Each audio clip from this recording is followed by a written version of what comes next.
할렐루야.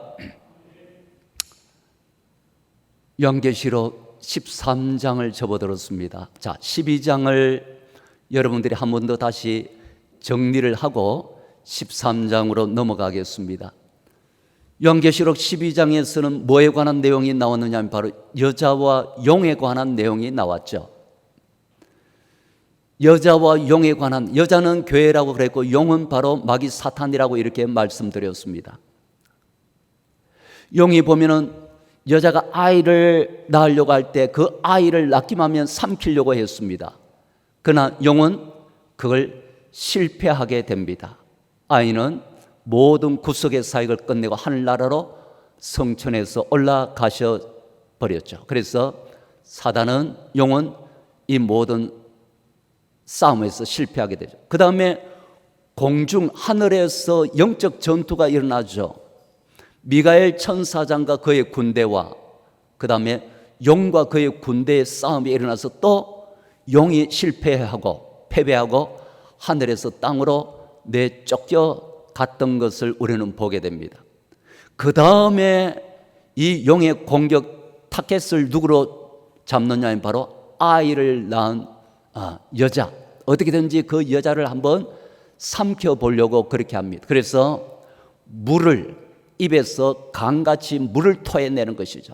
그렇게 해서 그 강물에 그 여자가 떠내려가도록 만들려고 그렇게 하지만 땅이 입을 벌려가지고 또 물을 다 삼켜버리는 겁니다. 그래서 또 실패를 하는 겁니다. 용은 계속한 실패를 거듭하고 난 다음에 오늘 이제 공격 대상을 또 바꾸게 되는 걸 보게 됩니다. 그렇게 해서 그가 어디에 서 있는지를 여러분 요한계시록 12장 17절 말씀에 보면은 이렇게 말씀합니다. 17절 보세요. 용이 여자에게 분노하여 돌아가서 그 여자의 남은 자손 곧 하나님의 계명을 지키며 예수의 증거를 가진 자들과 더불어 싸우려고 어디에 서 있죠? 바다 모래 위에서 있더라라고 이렇게 말하고 있어요.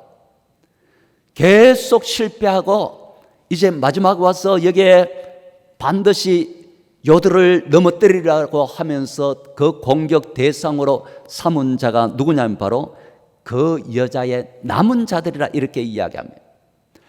여자는 교회라 그랬죠. 이 교회 안에서도 남은 자들은 누굽니까? 하니까 여기 보니까 곧 하나님의 계명을 지키며 예수의 증거를 가진 자들이라 라고 이렇게 말합니다. 그러니까 현재 하나님의 계명을 준수하며 지금 살아가고 있는 남은 자들, 그 다음에 현재 예수의 증거를 붙잡고 믿음으로 살아가고 있는 남은 자들, 그러니까 한마디로 이야기하면 신앙이 없는 자들입니까?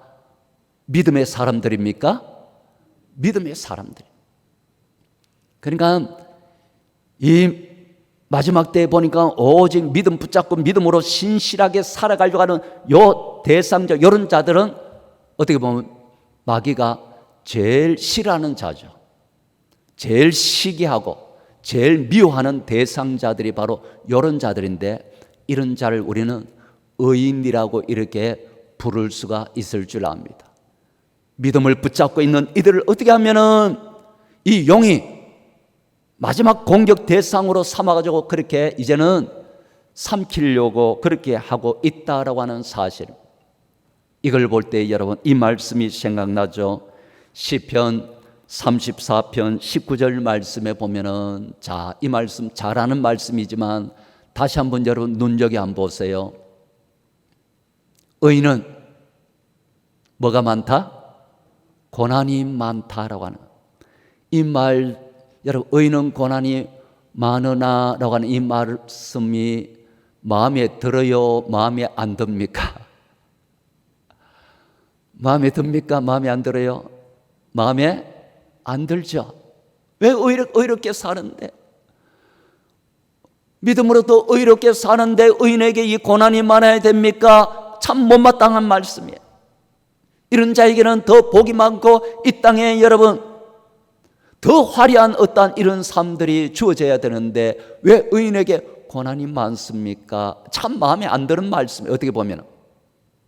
그런데 영적으로 깊은 눈을 가진 사람은 이걸 축복으로 여기는 거예요. 왜냐하면 이것으로 말미암아 주어지는 영광이 더 크기 때문에. 그래서 의인에게 고난이 많다라고 하는 이 말을, 영에 깊이 들어간 자들은 이 말씀을 감사하게 여기는데, 그러나 일반적으로 우리가 생각할 때는 의인에게 고난이 많다 이러면 너무 참 싫어요. 그런데 우리는 여기까지만 보니까 그런 거예요. 그 뒤에 말씀을 또 봐야 돼요. 자, 계속 다시 띄우세요. 의인에게는 고난이 많으나라고 이렇게 말씀하고 있잖아요. 그렇죠? 의인의 고난은 많다 이 말입니다. 그러나 많다라는 것으로 말씀을 끝맺지 않고 있다라는 겁니다. 뒤에 붙어 있는 게 있다 이 말입니다. 뭐가 붙어 있습니까? 그러나죠. 많으나라고 하는 이 말은, 그러나라고 하는 뒤에 붙은 게 있다 이 말이에요. 뭐가 또 따라 붙습니까? 여호와께서 그의 모든 고난에서 건져 주신다라고 하는 이 말씀이 뒤에 붙어 있다 이 말입니다. 이 말은 뭡니까? 의인에게 고난이 많다 이 말. 많지만은 그러나 또 뒤따르는 것이 있는데, 그것은 무엇이냐면은 고난도 많지만은 하나님께서 의인에 대한 관심도 많다 이 말입니다. 할렐루야. 의인에게 여러분, 마귀 사탄도 한번 보세요.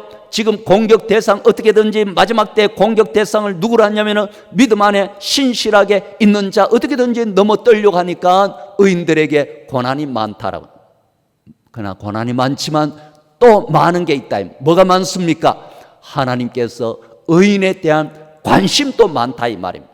그러니까 기도도 들으시고, 또 때가 될 때 응답해 주시고, 또 그 모든 고난에서 건져 주신다는 겁니다. 건져 주신다는 거예요. 왜? 의인에 대한 관심이 바로 하나님께서 많으시기 때문이다 이 말입니다.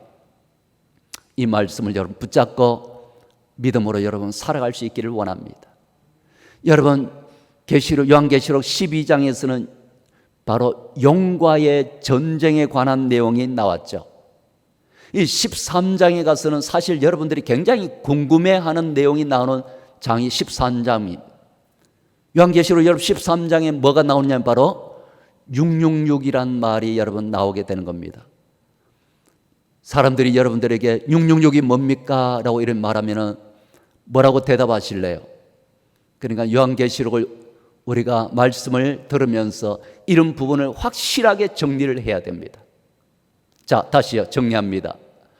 요한계시록 12장에서는 용과의 전쟁이 나오고, 요한계시록 13장에 가서는 용과의 전쟁이 아니고, 용이 이제는 계속 실패를 하니까 자기가 나서서 싸우는 것이 아니고 자기의 대리자를 세워가지고 전쟁을 하도록 만듭니다. 그 용이 여러분 세워놓은 그 대리자가 바로 요한계시록 13장에서는 나오는데 누구냐면은 뭘까요? 뭐죠? 짐승입니다. 짐승.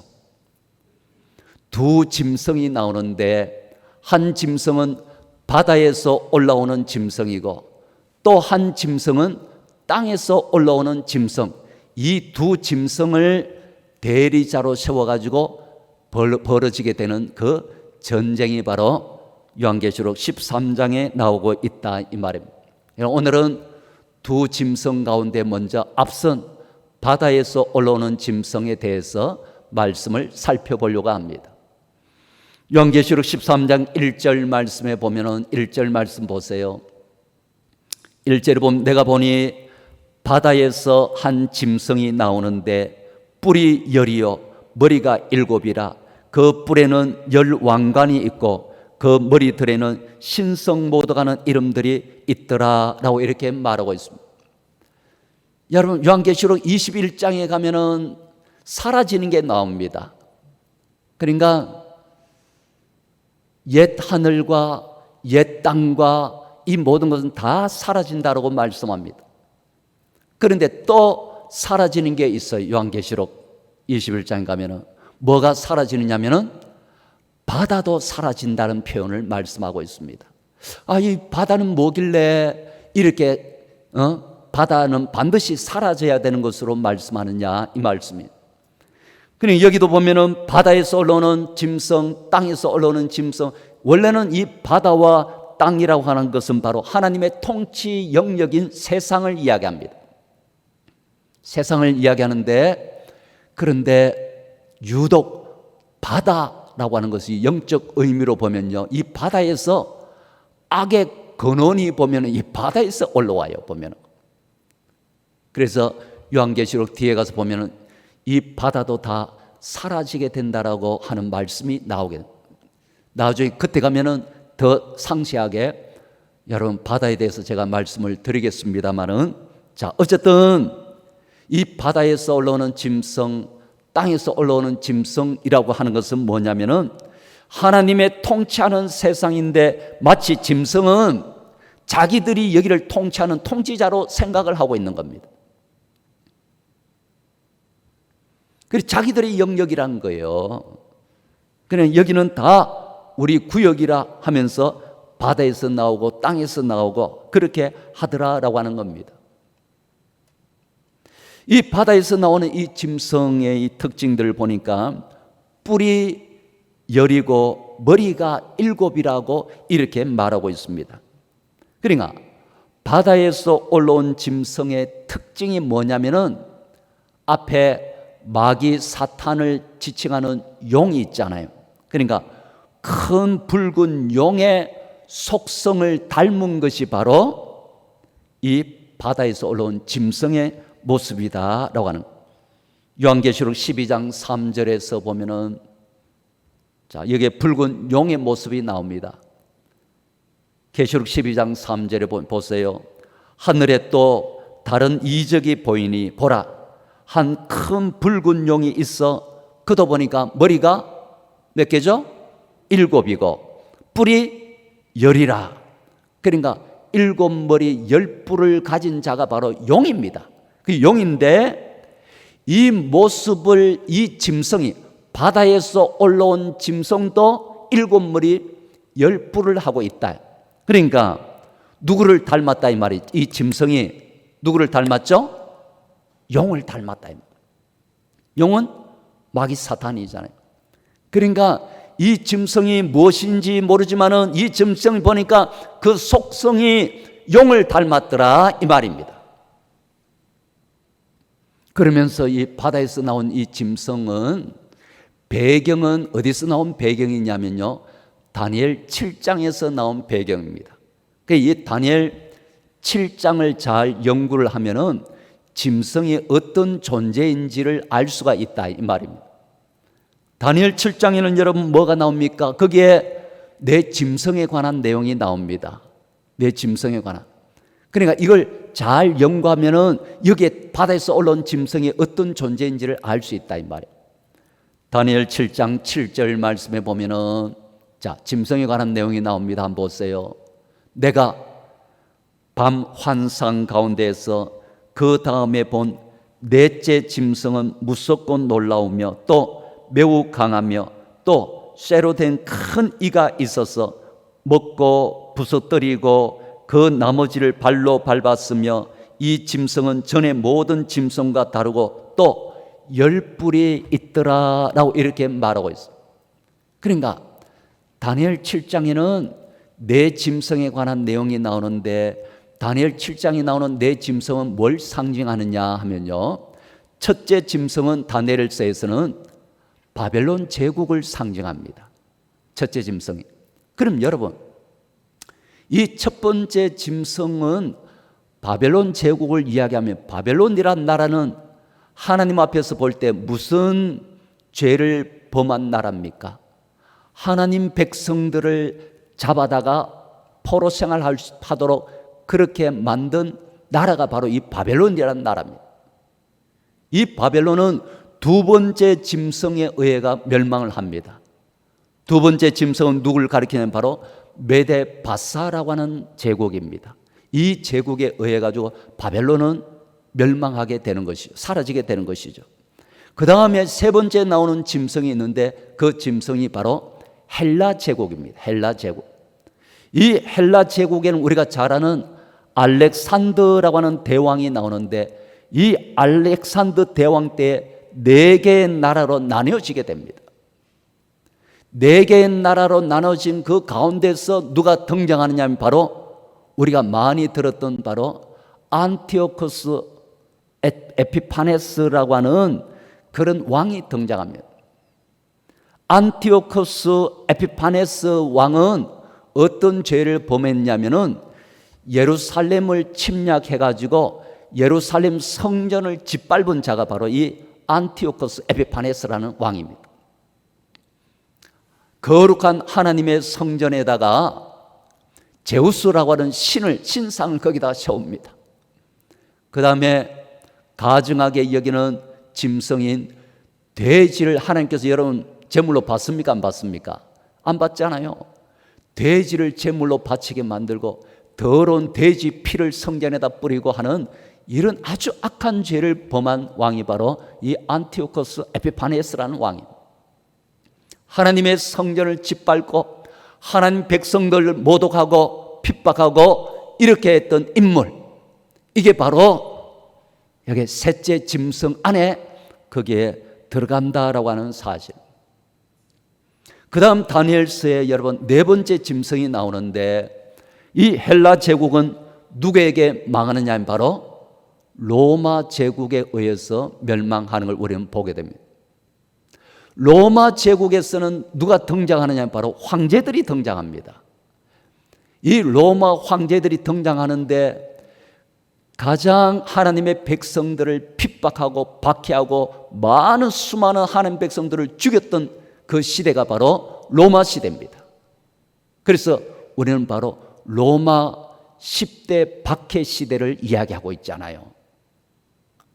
그러니까 이 요한계시록에서는 지금 이 짐승을 이 소개를 하면서 뭘 배경을 해서 이 짐승을 소개하느냐면 바로 다니엘 7장에 나오는 이 짐승을 들어가지고, 그러니까 다니엘 7장에 나오는 이 모든 짐승을 통틀어서 볼 때에 이 짐승의 속성이 어떤 존재인지를 보여준다 이 말이에요.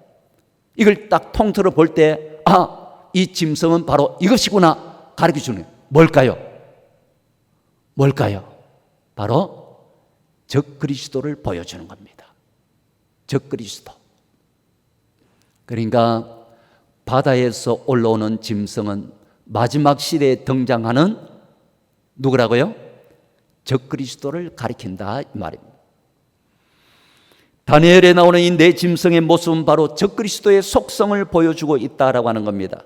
하나님과 성도들을 대항하는 자, 바다에서 올라온 이 짐승, 그건 바로 마지막 시대에 등장하는 적그리스도다 이 말입니다. 그러면 이 마지막 시대에 등장하는 적그리스도는 어떤 특징을 가지고 있을까요? 이 마지막 시대에 등장하는 적그리스도, 바다의 이 짐승은 바로 첫 번째 그 특징은 예수 그리스도를 흉내내는 자로 등장을 한다라고 성경은 말씀하고 있습니다. 예수 그리스도를 흉내내는 겁니다. 예수님의 어떤 모습을 흉내냅니까? 로마서 1장 3절 4절 말씀 보면 예수님을 소개합니다. 예수님을 소개하는데 보세요. 예수님 어떤 분입니까? 그의 아들에 관하여 말하면 육신으로는 다윗의 혈통에서 나셨고 성결의 영으로는 죽은 자들 가운데서 부활하사 능력으로 하나님의 아들로 선포되신 분이라고 말씀합니다. 그분이 바로 우리 주 예수 그리스도라고 이렇게 말씀. 예수님이 이 땅에 오셔서 십자가에 못 박혀 죽으셨습니다. 그런데 그분은 3일 만에 다시 살아나셨습니다.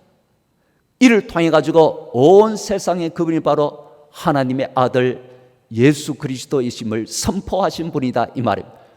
그런데 장차 여러분 나타나는 이 적그리스도인 바다에서 올라온 짐승도 예수님과 같은 이 모습을 보이게 된다고 말하는 겁니다.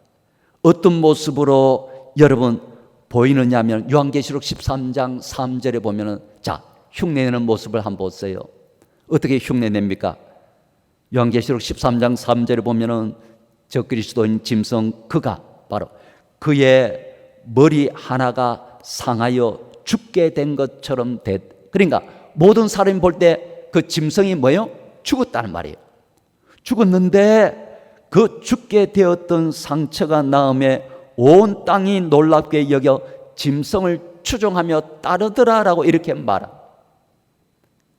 여러분, 마지막 시대에 등장할 적그리스도가 어떤 존재인지는 잘 알 수는 없습니다.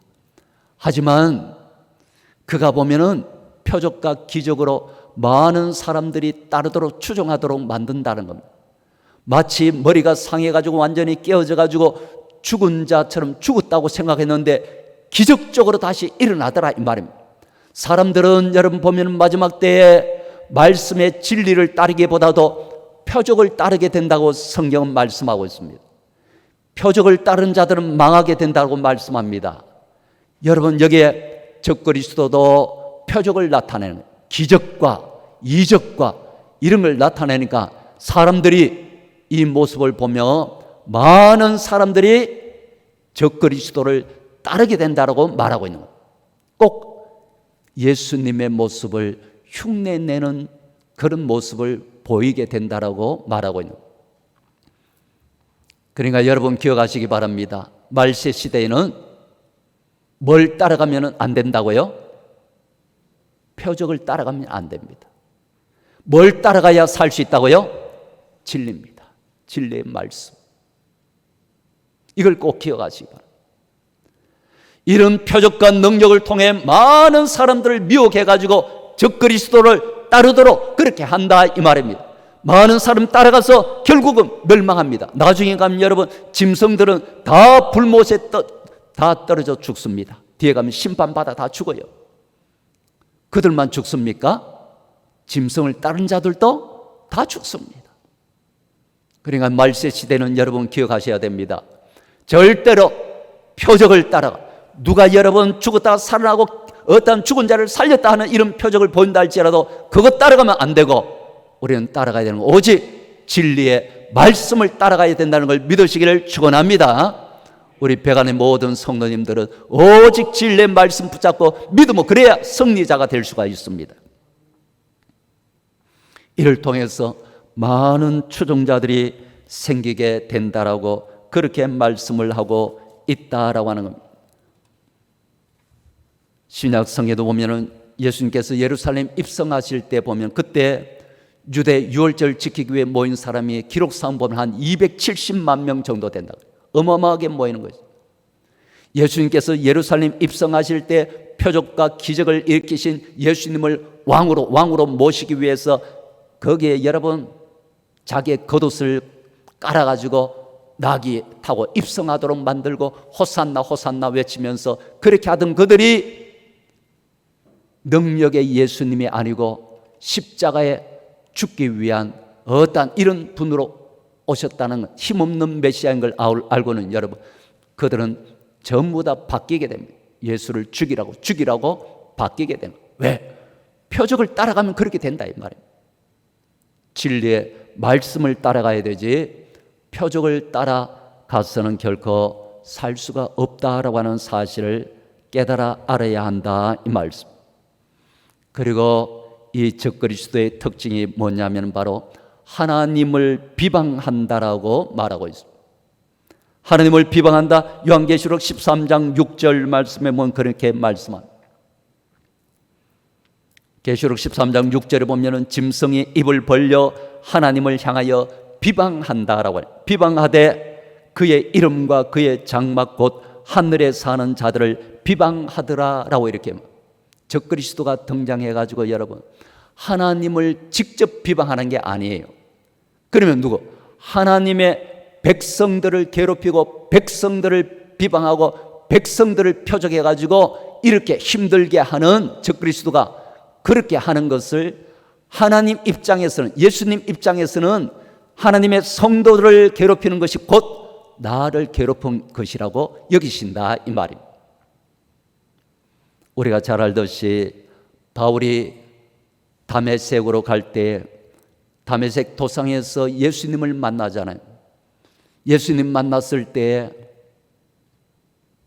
예수님께서 그 사울에게 한 말이 뭡니까? 한 말씀이 보면은 사울아 사울아 어찌하여 네가 나를 핍박하느냐라고 그렇게 말씀한 걸 우리가 볼 수가 있습니다. 그러니까 네가 왜 나를 핍박하느냐? 사울 입장에서는 언제 내가 예수님을 핍박했습니까? 예수님 핍박한 적이 없잖아요. 그게 뭐예요? 예수님을 믿는 성도들을 핍박한 것을 예수님께서는 나를 핍박한 것이라고 말씀하는 거예요. 그러니까 여기서도 똑같다 이 말. 그러니까 적그리스도가 등장해서 마지막 시대에 보면 성도들을 많이 괴롭힐 것이다라는 것을 여기에서 우리는 알 수가 있습니다.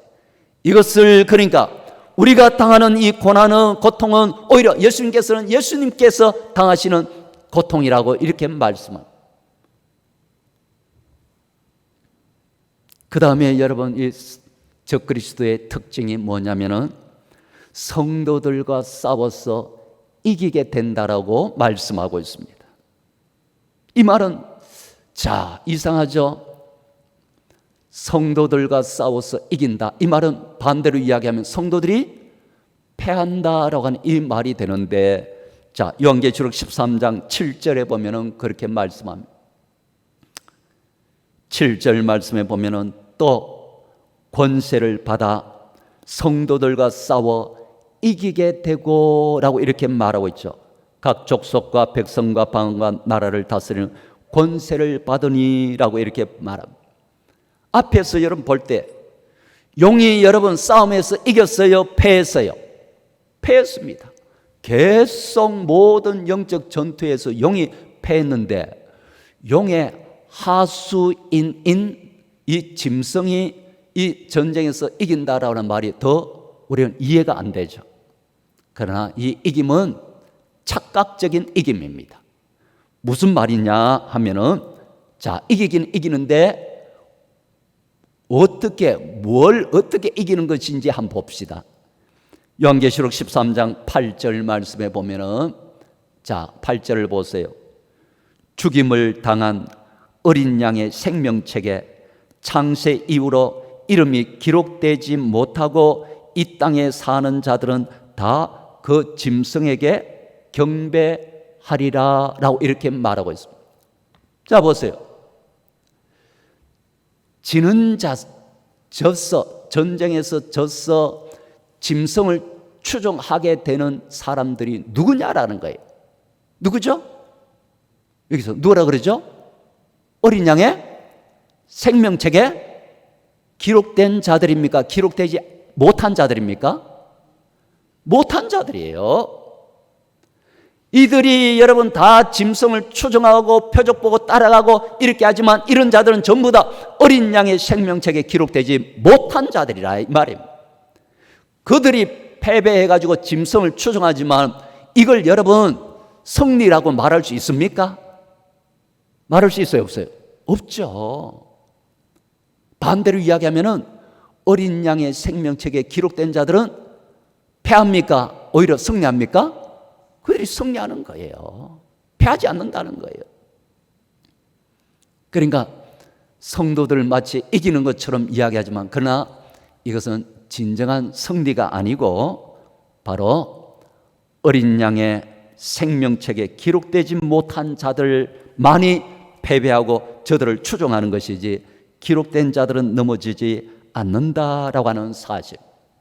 그러나 우리가 이걸 통해서도 우리는 알 수 있는 것은 마지막 시대에 적그리스도인 그 짐승의 그 강력한 공격이 누구에게 있게 될 것이라는 걸 보여줍니까? 우리 믿는 성도들. 그러니까 이 마지막 시대에 적그리스도의 이런 영적인 이 공격들이 우리 어떻게든지 믿음으로 살려고 하는 자들에게는 많은 이런 공격들이 있게 될 것이다라고 하는 것은 우리는 기억해야 됩니다. 그러면 여러분 이런 말세 이런 고통과 고난과 이런 것이 우리 믿음의 성도들에게 우리가 주어지게 된다면 우리는 어떻게 해야 될까요? 이걸 결론적으로 말씀을 드리도록 하겠습니다. 이런 때 우리 성도들에게 필요한 두 가지를 기억하셔야 됩니다. 이런 때 우리 성도들에게 필요한 두 가지. 첫 번째는 반드시 믿음으로 인내해서 이겨야 된다라고 말씀합니다. 믿음으로 인내해야 된다고 성경은 말씀하고 있습니다. 요한계시록 13장 10절 말씀에 그렇게 말씀하죠. 10절 말씀 보면은 여러분 10절 보세요. 사로잡힐 자는 사로잡혀 갈 것이요 칼에 죽을 자는 마땅히 자기도 칼에 죽을 것이니 성도들의 인내와 믿음이 여기 있느니라 라고 이렇게 말씀. 그러니까 이런 것이 있을 때 반드시 우리가 믿음을 꽉 붙잡고 믿음으로 끝까지 뭐 해야 된다고요? 인내해야 된다 이 말입니다. 중간에 포기하면 안 됩니다. 넘어지면 안 됩니다. 끝까지 이 믿음을 굳세게 부여잡고 고난이 여러분 있다 할지라도 이걸 인내로 고난이 있다 할지라도 인내로 이 모든 걸 믿음을 꽉 잡고 이기는 자가 되라 이렇게 말씀한 인내할 수 있는 성도들이 되시기를 축원합니다. 마지막 시대는 여러분 우리가 꼭 필요한 게 바로 인내라고 이렇게 말씀합니다. 요한계시록을 제가 준비하면서 요한계시록을 다독도 이렇게 좀 많이 이렇게 하고 있습니다. 그런데 생각보다는 다독을 이렇게 많이 하지는 못했습니다. 생각에는 그냥 100독 막 1000독 뭐 이렇게 막 할 것이라 했는데 그게 또 그렇게 연구하면서 이렇게 읽는 게 만만치 않아요. 그러나 시작하면서 제가 읽기는 지금 40독은 했습니다. 40독은 하고 지금 계속해서 지금 읽고 있는데 어쨌든 계속 다독도 이렇게 하려고 그래. 요한계시록을 한 100독 정도 하면 좋겠는데 모르겠어요. 그래 어쨌든 이 말씀을 쭉 읽으면서 소아시아 7교회에 아주 강조한 단어가 있더라고 보니까요. 뭘 이렇게 강조했냐면은 여러분도 한번 성경을 쭉 한번 읽어보면은 거기서 계속 나오는 그 단어가 있는데 그게 뭐냐면 바로 굳게라고 하는 단어가 나옵니다. 굳게라고 하는. 이 교회들에게 주님께서 이렇게 강조한 말씀 가운데 보면은 뭐예요? 굳게 믿음을 붙잡아도 어떻게 붙잡으라고요?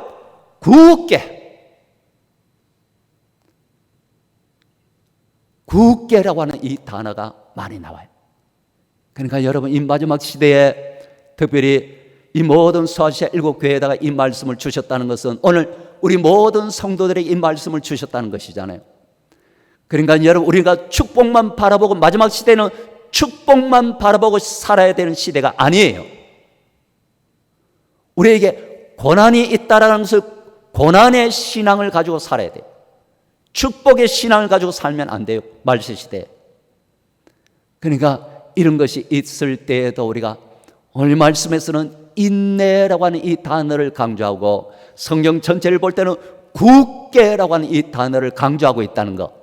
그러니까 여러분 어떠한 미혹과 이런 것이 있다 할지라도 여러분 믿음을 굳게 부여잡고 승리할 수 있는 성도들이 되시기를 주의 이름으로 축원합니다. 그리고 이 마지막 말세 시대 때에 성도들에게 필요한 두 번째는 무엇이냐면은 그래도 성도는 하나님께서 붙잡아 주시고 책임져 주신다는 거예요. 그러니까 우리 인내로 승리하는 거 아니에요. 우리가 굳게 뭔가 붙잡는다고 승리하는 게 아니에요. 우리 믿음은 그래도 또 연약에 넘어집니다. 약해져요. 그러나 그때에 붙잡아 주시는 분이 계신다 이 말입니다. 그러니까 결국은 여러분 승리는 하나님께서 우리를 붙잡아 주시는 그 권능으로 승리한다는 걸 믿으시기를 축원합니다. 그 능력으로 승리하는 우리가 아니에요. 늘 말씀드리지만 하나님이 우리를 붙잡고 있는 손이 있고 우리가 하나님 붙잡고 있는 손이 있는데 우리가 하나님 붙잡은 손은 여러분 이걸 잡았다가 놨다 잡았다가 놨다 만날 그렇게 해요. 그런데 하나님께서 우리를 붙잡고 계신 그 손이 영원히 놓지 않기 때문에 그 능력으로 우리가 천국까지 가는 겁니다. 하나님께서 우리를 붙잡아 주십니다.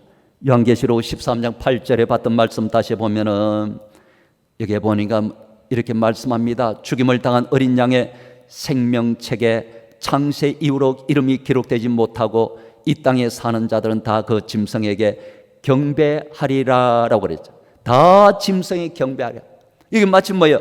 다 넘어지는 것처럼 말세에 많은 자들이 넘어진다 이 말.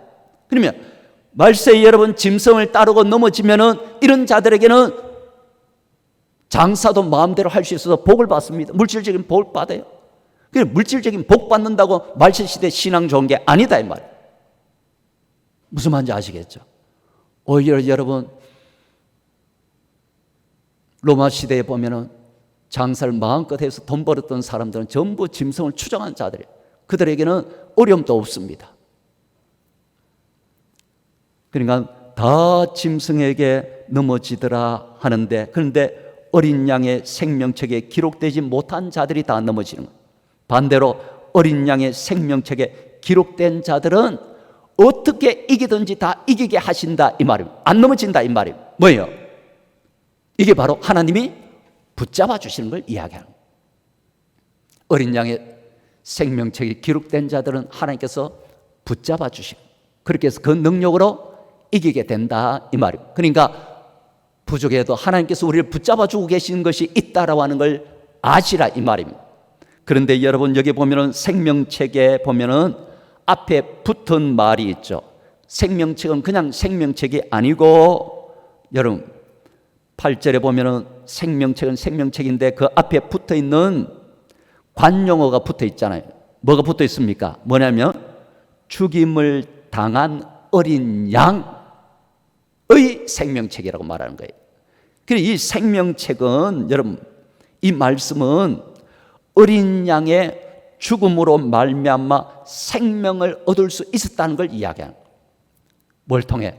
예수님의 십자가와 부활 이 모든 걸 통해서 우리가 생명을 얻은 그렇게 해서 기록된 책이 바로 어린 양의 생명책이다 이 말입니다.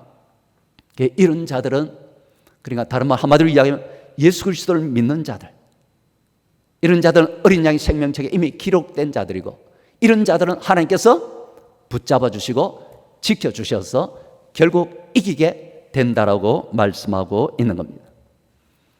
오늘 말씀을 여러분 기억합시다. 의인에게는 말세 때에 특별히 공격의 대상이 되어서 많은 고난이 있을 수 있습니다. 하지만은 많은 고난이 있지만은 하나님의 관심도 더 많다라고 하는 거예요. 그리고 하나님께서 반드시 건져주신다고 말씀하고 있습니다. 이걸 여러분들이 붙잡으시기 바랍니다. 고난도 힘겨움도 많지만 하나님의 사랑도 많구나라고 하는.